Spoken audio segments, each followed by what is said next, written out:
राजनंदिनी की सच्चाई आ गई है दीप के सामने। सारी सच्चाइयों पे से पर्दा उठ गया है दीप के सामने। पुष्पा भाभी ने भी सारा सच बता दिया है। दूसरी तरफ डोरी का हो जाता है किडनैप। मान को होती है डोरी की चिंता। तो डोरी सीरियल के आज रात के एपिसोड में हाई वोल्टेज ड्रामा होता हुआ आप सबको दिखने वाला है, क्योंकि राजनंदिनी को ऐसा लग रहा है कि पुष्पा भाभी को पता है कि मान कहाँ है। तो वो डोरी बनकर पुष्पा भाभी के पास फ़ोन करती हैं और पुष्पा भाभी समझ जाती हैं कि ये डोरी का फ़ोन हो भी सकता है, नहीं भी हो सकता है। इस पर मैं आगे आपको बताऊंगी। तो जैसे ही पुष्पा भाभी घर से बाहर निकलेंगी खाना वाना पैक करके, तो आपको देखने को मिलेगा कि राजनंदिनी भी उसका पीछा करते हुए वहीं पर पहुंच जाएगी जहां पर पुष्पा भाभी जा रही हैं।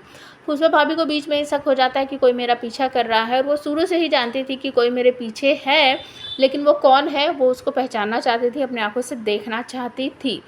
तो एक जगह जाकर, एक कमरे में जाकर पुष्पा भाभी वहाँ पर छुप जाती है और पीछे से आती है राजनंदिनी और पुष्पा भाभी उनको धक्का देकर गिरा देती है और कहती है, अच्छा आप हो। मैं समझ गई थी कि कोई ना कोई तो है मेरा पीछा कर रहा है, लेकिन वो आप होगी तो मुझे बिल्कुल भी मतलब कि मैं चौंक नहीं रही हूँ। मुझे पता है कि आप ही हो सकती हो, लेकिन मैं ये जानना चाहती थी कि डोरी भाभी से तो चलो नफ़रत करती हो आप, लेकिन आप मान भैया को भी ढूंढना चाहती थी, पता लगाना चाहती थी कि वो आखिर है कहाँ।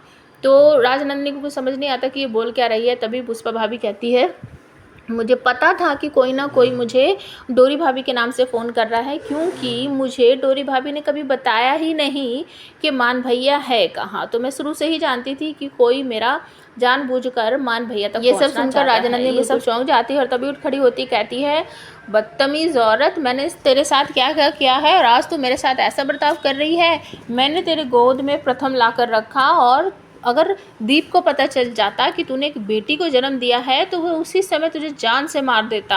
अब यहाँ पर पुष्पा भाभी हो जाती है नाराज़ और कहती हैं कि तो क्या हुआ, बेटी भी तो बेटी ही होती है, वो भी तो माँ बाप का सहारा ही होती है। और इस तरीके से बहुत सारी बातें होती है वहाँ पर। तो बहुत गुस्सा आ जाता है पुष्पा भाभी को और एक बड़ा सा डंडा उठाकर कहती हैं, राजनंदिनी दीदी आज तो मैं आपका खात्मा ही करके रहूँगी। और वो डंडा उठाकर मारने की कोशिश करती हैं राजनंदिनी के सर पर। राजनंदिनी भी चीखने लगती है, लेकिन पीछे से डंडा पकड़ लेता है दीप।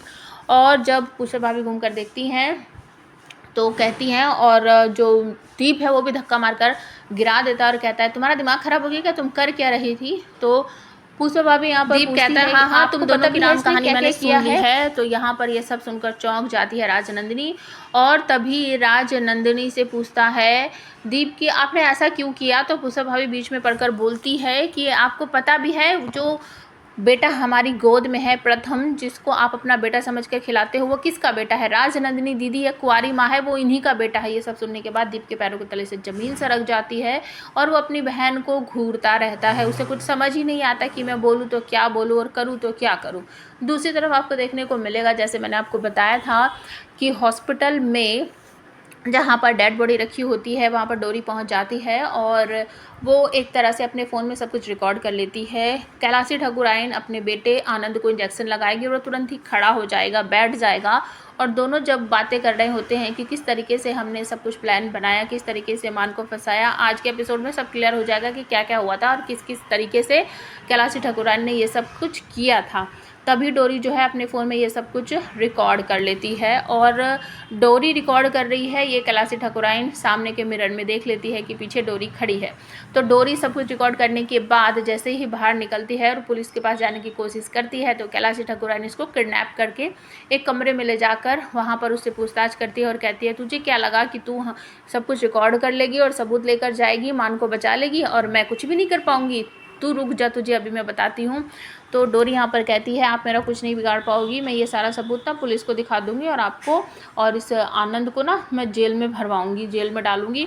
आप लोग ने तो मेरा जीना हराम कर रखा है। तो डोरी यहाँ पर ये सब कहती है। तो कैलाशी ठाकुराइन कहती है, अच्छा तू कुछ भी करेगी और मैं तुझे ऐसे इतनी आसानी से करने दूंगी। तो तभी वो सेम इंजेक्शन, वो दवाई जो है वो डोरी को खिला दी जाती है, जो कि आनंद को दी गई थी, जिसकी वजह से डोरी की हार्ट बीट धीरे धीरे करके कम हो जाती है और यहीं पर बदला बदली हो जाती है डेड बॉडी की। मतलब कि जो आनंद की डेड बॉडी थी उसकी जगह डोरी को लटा दिया जाता है और डोरी कि डेड बॉडी को पोस्टमार्टम के लिए भेजा जाता है, क्योंकि वहाँ पर ये कह दिया जाता है कि पुलिस को ना इस डेड बॉडी की बहुत जल्दी अर्जेंट में रिपोर्ट चाहिए। तो दूसरी तरफ जैसे ही डोरी को कुछ होता है तो उसकी हार्ट बीट कम हो रही है, तेज़ हो रही है, सांसें कैसी आ रही है, नहीं आ रही, इसका पता मान की घड़ी में चल जाता है कि डोरी और मान की घड़ी एक दूसरे से कनेक्ट है। तभी मान जो है दूसरी तरफ देखने को मिलेगा कि मान सत्तू से सारी बातें पूछता है। सत्तू बताता है कि ऐसे ऐसे है, कैलाश ठाकुराइन जो है वो बहुत ही बुरी औरत है, इस बारे में मैं आपको पहले ही बता चुकी हूँ। तभी मान को अपनी घड़ी देखकर एहसास होता है कि डोरी खतरे में है। तो मान सत्तू से कहता है कि मेरी डोरी की जान खतरे में है और मैं उसे बचाने जा रहा हूँ, लेकिन सत्तू पकड़ लेता है, कहता नहीं नहीं आप ऐसा मत करो। डोरी ने कहा था कि वो यहाँ आएगी तो आएगी ज़रूर, आप मत रुको, लेकिन मान भाग जाता है अपनी डोरी के पास उसे बचाने के लिए।